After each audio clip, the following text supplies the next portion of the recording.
Dear baby girl, one of the boldest examples of faith in the Bible is found in Genesis chapter 12, verses 1 through 4.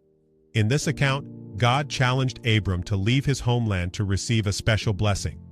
After Abram took a leap of faith and left his homeland, he fulfilled his destiny and changed the world. Relocation was also a key factor in rejuvenating the career of a prophet named Elijah. Before Elijah relocated, he was depressed and discouraged, and his career was in limbo. However, after he relocated, his career was rejuvenated as he traveled through new cities and towns. You can read about Elijah's depression and the beginning of his recovery in 1 Kings, chapter 19. The life of Abram and the life of Elijah highlight some of the benefits they enjoyed after starting over in another city. So take a hint from Abram and Elijah as you become a smart single woman. Don't let the fear of change hinder your progress. If you're unemployed in the city where you live now, relocation may be a smart move to improve your chances of finding a new job.